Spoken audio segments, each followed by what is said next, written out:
Performer who's forgotten his name tag, and today I'll be taking you through HTML and JSBin, which is everything you need to start and make a really good website.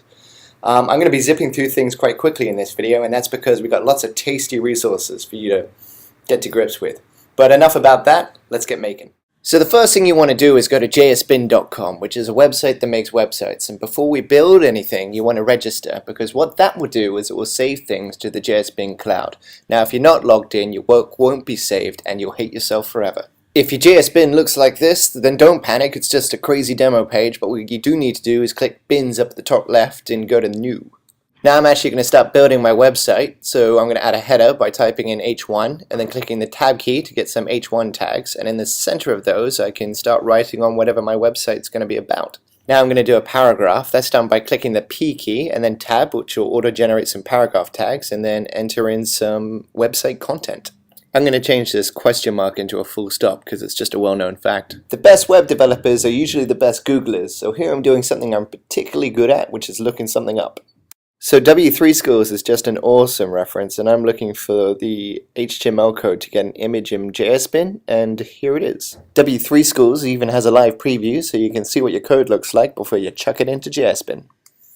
Here's another good reference by our buddies at Mozilla. The cool thing about this site as well is it goes really in depth with the kind of stuff you do. So if you click on button, you can see all the kind of things you'd ever want to do with a button, and I've put the link in the video description as well.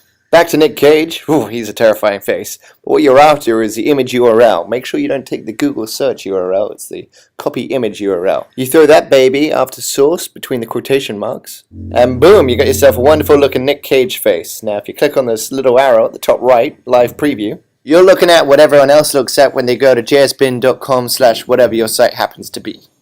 Finally, a set of center tags that should surround the rest of your HTML code will center up your website nicely.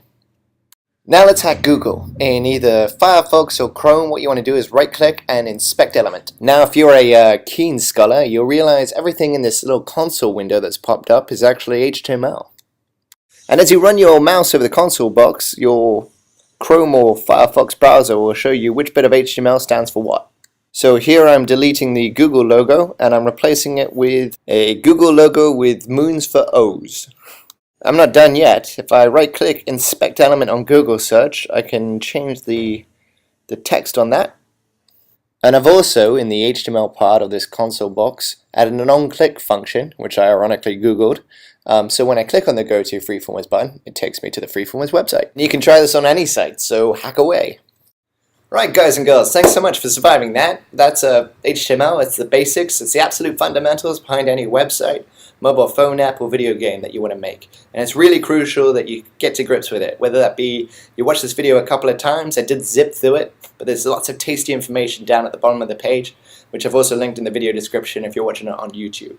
The next step is to do CSS, which is styling your site and making your website look real beautiful. We've got a video tutorial for that too, which you can access by clicking this button right here. And otherwise, thanks for watching.